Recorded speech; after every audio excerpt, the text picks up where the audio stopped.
Hi everyone, how are you all doing? I hope all of you are doing great. So as you all know, we are covering chapters from class 6 New NCERT of Hindi Malhar. So अभी तक हमने 12 chapters cover कर लिए हैं. ये last chapter है इस text book का, पेड़ की बात, चैप्टर नंबर 13.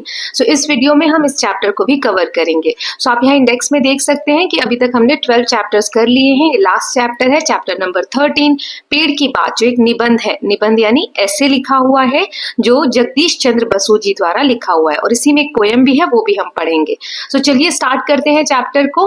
पेड़ की बात. क्या आपने कभी कोई बीज बोया है?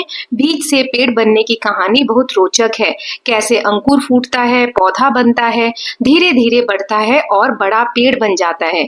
आइए जानते हैं पेड़ की बात. तो कैसे हम एक छोटा सा बीज लगाते हैं मिट्टी के अंदर, वो बीज कैसे एक छोटा सा अंकुर उसमें से निकलता है. अंकुर यानी बहुत छोटा सा पौधा जो बीज में से जस्ट निकलते हैं, उसको कहा जा रहा है. फिर उसके बाद वो पौधा बनता है और धीरे धीरे एक बड़ा सा पेड़ बन जाता है.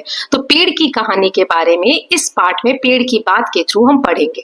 तो चलिए पार्ट स्टार्ट करते हैं. बहुत दिनों तक मिट्टी के नीचे बीज पड़े रहे. इसी तरह महीना दर महीना बीत गया. सर्दियों के बाद वसंत आया. उसके बाद वर्षा की शुरुआत में एक दिन पानी बरसा. अब और छिपे रहने की आवश्यकता नहीं थी, मानो बाहर से कोई शिशु को पुकार रहा हो. और सोए मत रहो, ऊपर उठ जाओ, सूरज की रोशनी देखो. इसका मतलब क्या है? जब हम बीज को मिट्टी में लगाते हैं तो बहुत दिनों तक बीज मिट्टी के नीचे पड़ा रहता है. ऐसे ही महीने बीत जाते हैं. फिर यहाँ पर दिया है कि सर्दियों के बाद वसंत आ गया. मौसम की बात हो रही है. फिर थोड़े दिनों बाद वर्षा की शुरुआत हुई, बारिश होने लगी. 1-2 दिन पानी बरसा. अब बीज को मिट्टी के अंदर छुपे रहने की जरूरत और ज्यादा नहीं थी. ऐसा लग रहा था जैसे बाहर से बीज को यहाँ पर शिशु कहा जा रहा है, यानी छोटा सा बच्चा. तो बीज को यहाँ पर छोटे से बच्चे के रूप में कहा जा रहा है, और जैसे कि उस बच्चे को बाहर से कोई पुकार रहा हो कि मिट्टी के अंदर अब छुपे रहने की जरूरत नहीं है, और सो मत, ऊपर उठ जाओ, सूरज की रोशनी को देखो. मतलब मिट्टी से बाहर निकलो और बाहर का माहौल देखो या वातावरण देखो. आहिस्ता आहिस्ता बीज का ढक्कन दरक गया. 2 सुकोमल पत्तियों के बीच अंकुर बाहर निकला. अंकुर का एक अंश नीचे माटी में मजबूती से गड़ गया और दूसरा अंश माटी भेद कर ऊपर की ओर उठा.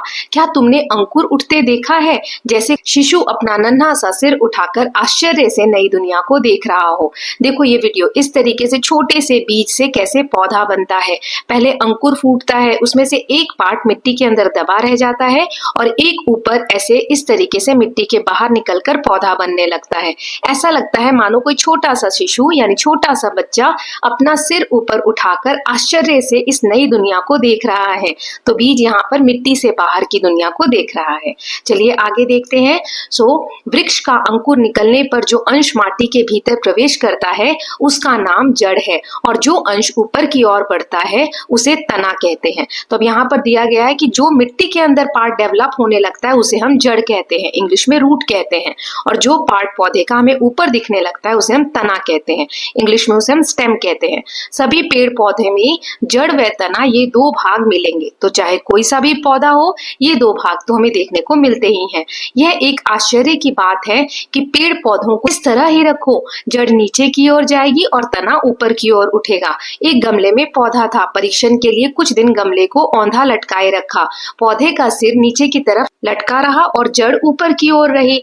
1-2 दिन बाद क्या देखता हूँ कि जैसे पौधे को भी सब भेद मालूम हो गया हो. उसकी सब पत्तियां और डालियां टेढ़ी होकर ऊपर की ओर उठ आई तथा जड़ घूमकर नीचे की ओर लटक गई. तुमने कई बार सर्दियों में मूली काटकर बोई होगी. देखा होगा पहले पत्ते व फूल नीचे की ओर रहे, कुछ दिन बाद देखोगे कि पत्ते और फूल ऊपर की ओर उठ आए हैं. तो यहाँ पर कहा गया है कि प्लांट को हम कैसे भी रखते हैं ना, तो उसमें जड़ वाला पार्ट यानी रूट वाला पार्ट नीचे की तरफ ग्रो होता है और स्टेम ऊपर की तरफ ग्रो होता है. साइंस वाले चैप्टर में हमने एक्सपेरिमेंट भी करके देखा था कि कैसे पौधे को हम उल्टा रख देते हैं, फिर भी धीरे धीरे, जैसे यहाँ कहा गया है कि उन्होंने 2-3 दिन में क्या देखा कि सभी पत्तियों को जैसे पता चल गया हो कि हमने उसे उल्टा रखा है. पत्तियां घूम गई और ऊपर की तरफ ग्रो करने लगी और जड़ नीचे की तरफ. जैसे यहाँ पर मूली का एग्जाम्पल दिया हुआ है. पहले पत्ते और फूल नीचे की ओर रहते हैं और कुछ दिन बाद देखते हैं तो पत्ते ऊपर उठ जाते हैं, है ना, फूल की ओर उठने लगते हैं. आगे देखते हैं. हम जिस तरह भोजन करते हैं, पेड़ पौधे भी उसी तरह भोजन करते हैं. हमारे दांत हैं, कठोर चीज खा सकते हैं. नन्हे बच्चों के दांत नहीं होते, वे केवल दूध पी सकते हैं. पेड़ पौधों के भी दांत नहीं होते, इसीलिए वे केवल तरल, द्रव्य या वायु से भोजन ग्रहण करते हैं। जैसे अभी हमने पौधे को छोटे से बच्चे से कंपेयर किया, तो जैसे छोटे बच्चों के दांत नहीं होते हैं, लेकिन खाना तो सबको चाहिए होता है, हम भी खाना खाते हैं ग्रो करने के लिए ना, तो बच्चे क्या करते हैं, दूध पीते हैं, लिक्विड चीज लेते हैं। ऐसे ही पेड़ पौधों के भी दांत नहीं होते, तो उन्हें भी लिक्विड फॉर्म में कोई चीज चाहिए या वायु एयर फॉर्म में कोई चीज चाहिए। सो पेड़ पौधे जड़ के द्वारा माटी से रसपान करते हैं। आप देखते हो हम पानी कहाँ डालते हैं, पौधों में, जड़ में डालते हैं, मिट्टी में डालते हैं। सो वही पानी पौधे यूज करते हैं अपना खाना बनाने में। चीनी में पानी डालने पर चीनी गल जाती है, माटी में पानी डालने पर उसके भीतर बहुत से द्रव्य गल जाते हैं। पेड़ पौधे वे ही तमाम द्रव्य सोखते हैं। जड़ों को पानी न मिलने पर पेड़ का भोजन बंद हो जाता है और पेड़ मर जाता है। तो देखिए, अगर जड़ों में हम पानी नहीं डाले कुछ समय तक तो क्या होगा, पौधा सूखने लगता है और अंत में पौधा खत्म हो जाता है। सो ऐसे ही जब हम पानी डालते हैं तो पेड़ पानी में से कुछ अंश जो है वो सोख लेता है और इस तरीके से वो ग्रो करता है। सूक्ष्मदर्शी से अत्यंत सूक्ष्म पदार्थ स्पष्ट रूप से देखे जा सकते हैं।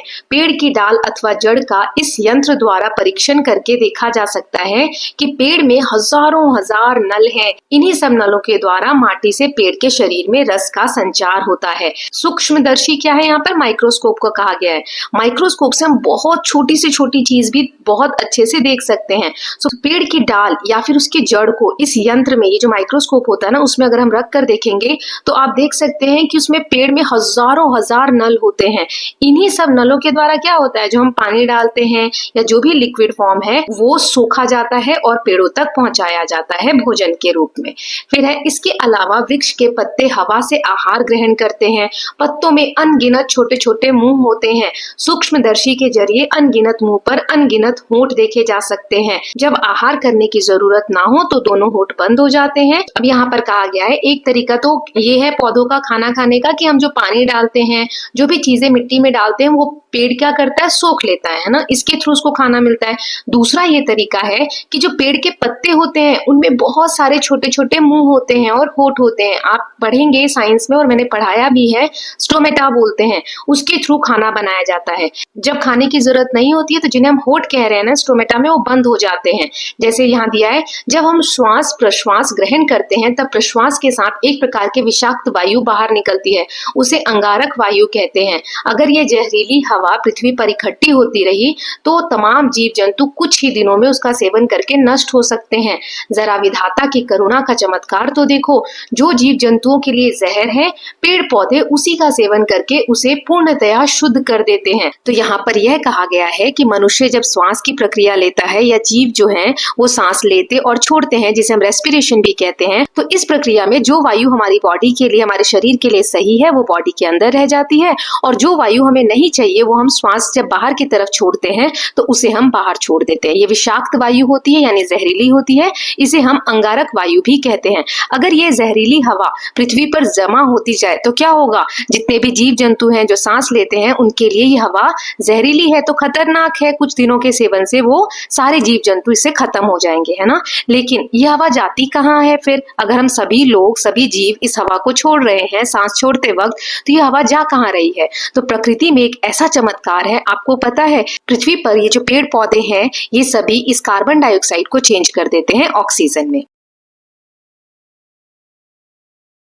ओके, ये ब्रीदिंग प्रोसेस है, आप देख सकते हैं इस तरीके से हम सांस लेते और छोड़ते हैं। देन आगे दिया हुआ है, जब सूर्य का प्रकाश पड़ता है तब पत्ते सूर्य ऊर्जा के सहारे अंगारक वायु से अंगार निषेच कर डालते हैं और यही अंगार वृक्ष के शरीर में प्रवेश करके उसका संवर्धन करते हैं। पेड़ पौधे प्रकाश चाहते हैं, प्रकाश ना मिलने पर ये बच नहीं सकते। पेड़ पौधों की सर्वाधिक कोशिश यही रहती है कि किसी तरह उन्हें थोड़ा सा प्रकाश मिल जाए। तो यही है, मैंने आपको अभी बस समझाया कि पेड़ पौधे उस अंगारक वायु को चेंज कर देते हैं शुद्ध वायु में, और पेड़ पौधों को ग्रोथ के लिए प्रकाश की जरूरत होती है, रोशनी चाहिए होती है। यहाँ एक एग्जाम्पल दिया है, यदि खिड़की के पास गमले में पौधा रखो तब देखोगे कि सारी पत्तियां व डालियां अंधकार से बचकर प्रकाश की ओर बढ़ रही हैं। वन अरण्य में जाने पर पता लगेगा कि तमाम पेड़ पौधे इस होड़ में सचेष्ट हैं कि कौन जल्दी से सिर उठाकर पहले प्रकाश को झपट ले। बेल लताएं छाया में पड़ी रहने से प्रकाश के अभाव में मर जाएंगी। इसी इसीलिए वे पेड़ों से लिपटती हुई निरंतर ऊपर की ओर अग्रसर होती हैं। तो यहाँ पर कहा गया है खिड़की के पास अगर किसी पौधे को रखोगे तो आप देखोगे रोशनी की तरफ उसकी ग्रोथ हो रही है। इस तरीके से आप देख सकते हैं ना, क्योंकि पेड़ पौधों को ग्रोथ के लिए रोशनी चाहिए होती है। ऐसे ही जो जंगल है, अरण्य मतलब वन है, जंगल है, वहां पर आप देखोगे पेड़ जल्दी से जल्दी ग्रो करने की कोशिश करते हैं, लंबे होते जाते हैं। क्यों?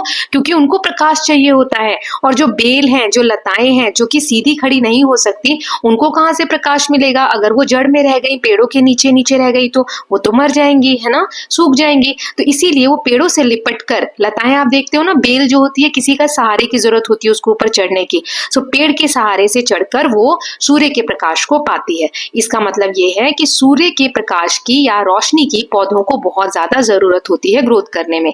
अब तो समझ गए होंगे कि प्रकाश ही जीवन का मूल मंत्र है। सूर्य किरण का स्पर्श पाकर ही पेड़ पल्लवित होता है। पेड़ पौधों के रेशे रेशे में सूरज की किरणें आबाद है। ईंधन को जलाने पर जो प्रकाश व ताप बाहर प्रकट होता है वह सूर्य की ही ऊर्जा है। अब देखिए यहाँ पर यही दिखाया गया कि प्रकाश का कितना इंपॉर्टेंस है। सूरज की जो किरणें हैं जिनसे हमें रोशनी मिलती है वो कितना इंपॉर्टेंट है पेड़ पौधों की ग्रोथ के लिए। पेड़ पौधे व समस्त हरियाली प्रकाश हथियाने के जाल हैं।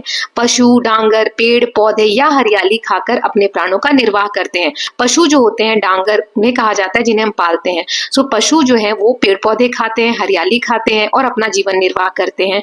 पेड़ पौधों में जो सूर्य का प्रकाश समाहित है वह इसी तरह जंतु के शरीर में प्रवेश करता है। तो पेड़ पौधे भी इनडायरेक्टली क्या खा रहे हैं? सूर्य का जो प्रकाश है वो पेड़ पौधों में निहित है, हमने अभी देखा है ना। तो वो जब पेड़ पौधे खाते हैं जीव जंतु, तो उस पेड़ पौधे के साथ साथ प्रकाश का अंश भी जंतुओं के शरीर में जाता है। अनाज व सब्जियां हम खाते हैं तो हम भी प्रकाश के उससे इंपॉर्टेंस से नहीं बच पाते हैं। सोच कर देखा जाए तो हम भी प्रकाश की खुराक पाने पर ही जीवित हैं। इसका मतलब हम भी प्रकाश पाए बिना नहीं जीवित रह सकते। ठीक है, आगे देखते हैं। कोई कोई पेड़ 1 वर्ष के बाद ही मर जाता है। सब पेड़ मरने से पहले संतान छोड़ जाने के लिए व्यग्र हैं। बीज ही उनकी संतान है। अब जैसे अगर आप पानी नहीं दो या पानी देने पर भी कुछ पौधे ऐसे हैं जिनकी लाइफ ज्यादा नहीं होती, ज्यादा से ज्यादा 1 साल, लेकिन हर पेड़ यही चाहता है कि जाने से पहले वे अपना अंश छोड़ जाए, ताकि वह ना भी रहे तो धरती पर उसका अंश रहे। तो संतान छोड़ने की व्यग्रता रहती है। सो बीज ही उनकी संतान है। तो बीज बहुत इंपॉर्टेंट है क्योंकि इससे ही हम आगे पेड़ लगा सकते हैं। बीज की सुरक्षा व सार संभाल के लिए पेड़ फूल की पंखुड़ियों से घिरा एक छोटा सा घर तैयार करते हैं। आप देखते होंगे फूल के बीच में जो हिस्सा होता है उसमें छोटे छोटे दाने दिखते हैं ना। फूलों से आच्छादित होने पर पेड़ कितना सुंदर दिखलाई पड़ता है, जैसे फूल के बहाने वह स्वयं हंस रहा हो। फूल की तरह सुंदर चीज और क्या है, जरा सोचो तो। पेड़ पौधे तो मटमैली माटी से आहार व विषाक्त वायु से अंगारा ग्रहण करते हैं, फिर इस अपरूप उपादान से किस तरह ऐसे सुंदर फूल खिलते हैं। अब हमने देखा पेड़ पौधे तो मिट्टी से पानी ले रहे हैं, रोशनी से खाना बना रहे हैं, तो इतने सुंदर फूल कहाँ से आते हैं इसके ऊपर। तो यहाँ दिया है, तुमने कथा तो सुनी होगी स्पर्श मणि की, अर्थात पारस पत्थर की, जिसके स्पर्श से लोहा सोना हो जाता है। मेरे विचार से माँ की ममता ही वह मणि है। संतान पर स्नेह न्यौछावर होते ही फूल खिलखिला उठते हैं। ममता का स्पर्श पाते ही मानो माटी व अंगार के फूल बन जाते हैं।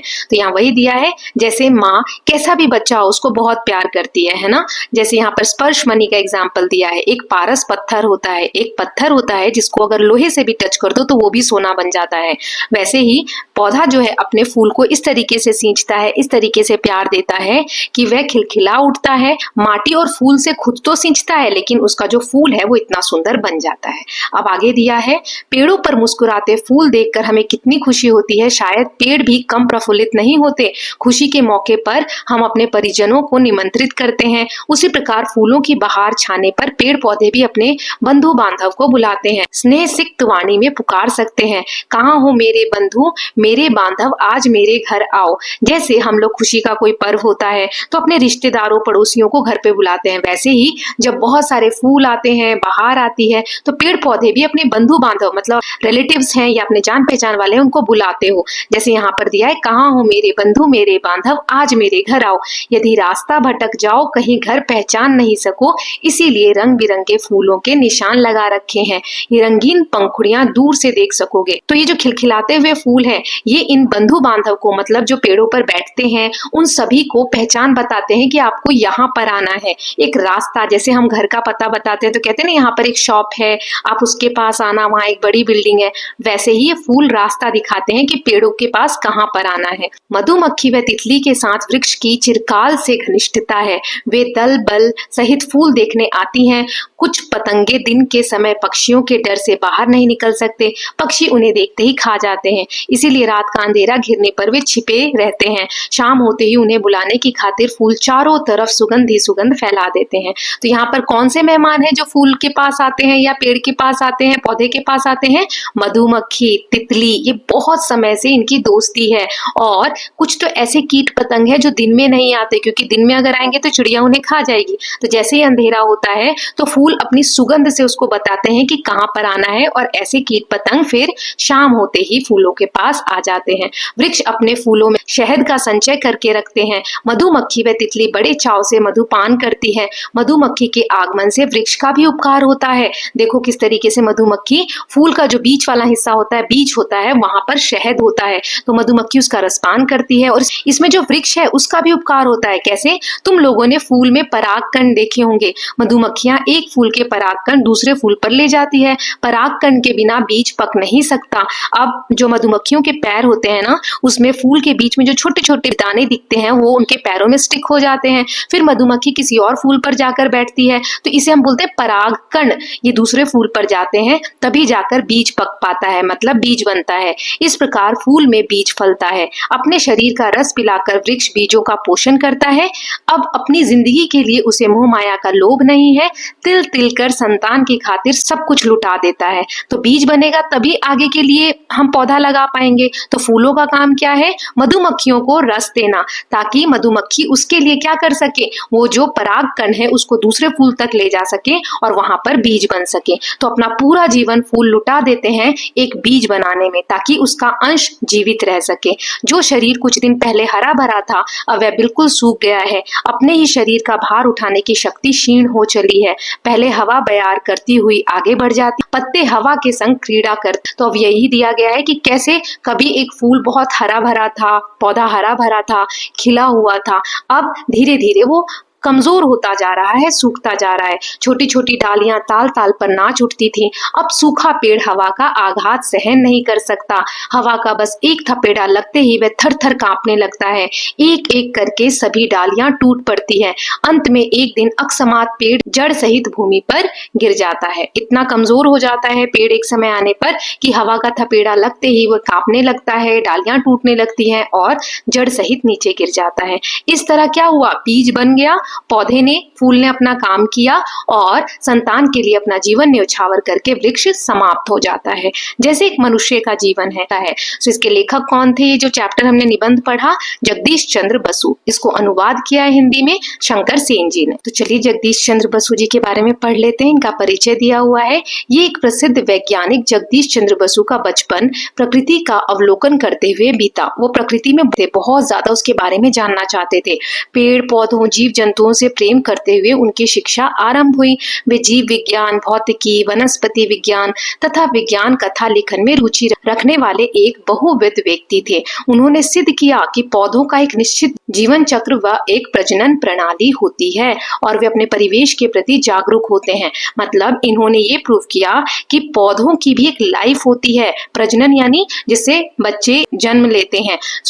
पौधों में भी हमने देखा बीज होते हैं, जिससे बीज आगे चलकर नया पौधा बनता है। तो उनका भी एक जीवन चक्र होता है। अंकुर फूटता है, फिर पौधा बनता है, फिर पेड़ बनता है, और कैसे फूल हमें बीज देते हैं और अंत में पौधे का अंत हो जाता है। एक जीवन चक्र पौधे का भी होता है। ये हमें इन साइंटिस्ट ने प्रूव करके बताया। इस प्रकार वे यह स्थापित करने वाले विश्व के पहले व्यक्ति थे कि पौधे किसी भी अन्य जीव रूप के समान है। विज्ञान जैसे विषय को भी चित्रात्मक साहित्यिक स्वरूप प्रदान करने वाले जगदीश चंद्र बसु ने सर्वप्रथम रेडियो तरंगों के द्वारा संचार स्थापित कर एक बड़ी वैज्ञानिक खोज की थी। पेड़ की बात का बांग्ला से हिंदी में अनुवाद शंकर सेन ने किया है। सो ये बंगाल के थे, तो ये जो ऐसे अभी हमने पढ़ा ये बंगाली भाषा में ही था, जिसको हिंदी में अनुवाद शंकर सेन जी द्वारा किया गया है। ओके, सो ये चैप्टर हमारा यहीं पर खत्म हुआ। अब इसकी एक्सरसाइज हम देख लेते हैं। तो चलिए, सबसे पहले दिया है पार्ट से मेरी समझ में कुछ क्वेश्चन दिए हैं, जिसका सही आंसर आपको मार्क करना है और क्यों आपने वो ऑप्शन चुना है वो भी बताना है। सो जैसे पौधों को भी सब भेद मालूम हो गया हो, पौधे को कौन सा भेद पता चल गया था, उसे उल्टा लटकाया गया, उसे किसी ने सजा दी है, बच्चे को गमला रखना नहीं आया, प्रकाश ऊपर से आ रहा है, प्रकाश ऊपर से आ रहा है। तो इसका कारण क्या है, क्यों चुना हमने ये? प्रकाश ऊपर से आने के कारण ही पौधे की पत्तियां और तना उसी दिशा में बढ़ने लगते हैं, इसीलिए उसे यह भेद समझ में आ गया कि प्रकाश किस दिशा से आ रहा है। फिर है, पेड़ पौधे जीव जंतुओं के मित्र कैसे हैं? हमारे जैसे ही सांस लेते हैं, हमारे जैसे ही भोजन ग्रहण करते हैं, हवा को शुद्ध करके सहायता करते हैं, धरती पर हमारे साथ ही जन्मे हैं, सो हवा को शुद्ध करते हैं। पेड़ पौधे हवा को शुद्ध करके प्राणवायु यानी ऑक्सीजन प्रदान करते हैं, जिससे जीव जंतु सांस ले पाते हैं, इसीलिए वे जीव जंतुओं के सच्चे मित्र होते हैं। नाउ नेक्स्ट क्वेश्चन देख लेते हैं। पंक्तियों पर चर्चा, पाठ में से चुनकर कुछ पंक्तियां हमें नीचे यहाँ दी गई हैं, उसे हमें पढ़ना है, विचार करना है और उसका क्या अर्थ आपको समझ में आता है उसको उत्तर पुस्तिका में लिखना भी है और क्लास में डिस्कस भी करना है। तो सबसे पहला है, पेड़ पौधों के रेशे रेशे में सूरज की किरणें आबद्ध हैं, ईंधन को जलाने पर जो प्रकाश व ताप बाहर प्रकट होता है वह सूर्य की ही ऊर्जा है।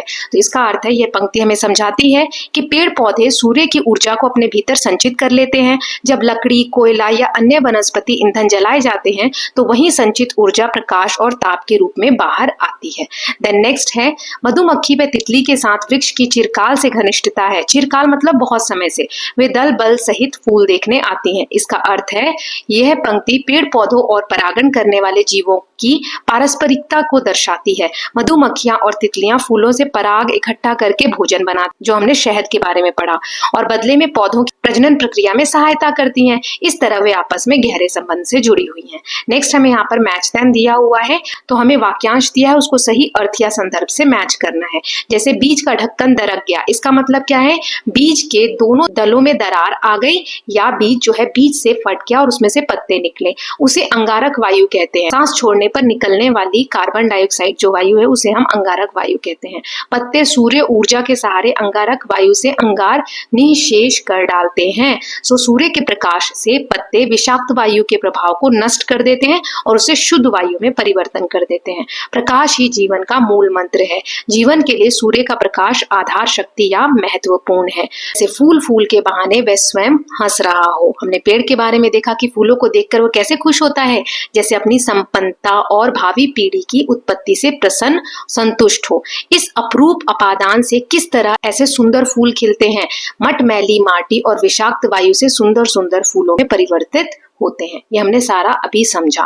देन नेक्स्ट है, सोच विचार के लिए पाठ को एक बार फिर से पढ़ना है और 2 क्वेश्चन है उसके आंसर करने हैं।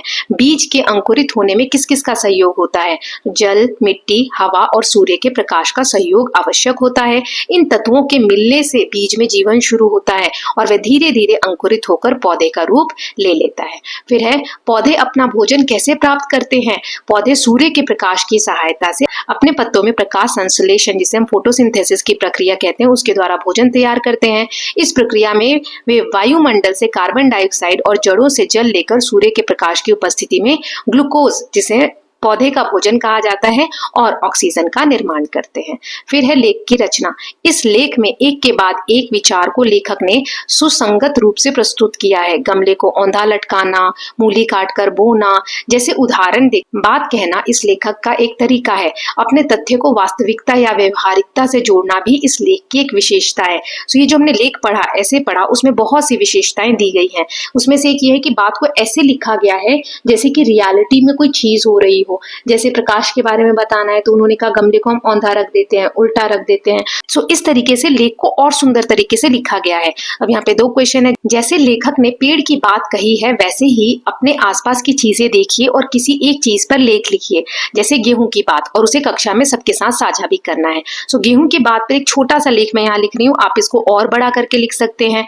जैसे गेहूं हमारे जीवन का एक महत्वपूर्ण हिस्सा है। ये हमारी रोजमर्रा की भोजन सामग्री में शामिल होता है। खेतों में जब किसान बीज बोते हैं तब मिट्टी, पानी, सूरज की रोशनी और हवा के सहारे ये धीरे धीरे अंकुरित होता है। कुछ महीनों में पौधा बड़ा होकर सुनहरे बालियों में गेहूं के दाने भर देता है। कटाई के बाद इन्हें अनाज के रूप में प्रयोग किया जाता है। इस पूरे सफर में मिट्टी, जलवायु और देखभाल का बहुत महत्व होता है। तो इस तरीके से आप छोटा सा पैराग्राफ लिख सकते हैं। फिर है अनुमान या कल्पना। कुछ क्वेश्चंस है। पहला है, इस तरह संतान के लिए अपना जीवन न्यौछावर करके वृक्ष समाप्त हो जाता है। वृक्ष के समाप्त होने के बाद क्या होता है?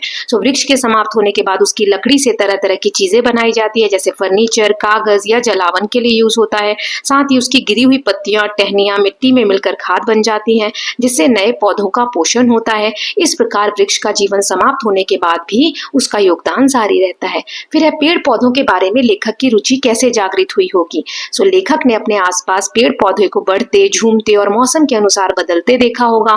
उन्होंने महसूस किया होगा कि यह हमारे जीवन में कितने महत्वपूर्ण है। हो सकता है बचपन में उन्होंने कोई पौधा लगाया हो या किसी पेड़ के नीचे बैठकर उनकी छांव का आनंद लिया हो। इससे उनकी रुचि पेड़ पौधों की दुनिया में बढ़ी होगी। उसके बाद उन्होंने कितना सारा इंफॉर्मेशन दिया पेड़ पौधों के बारे में।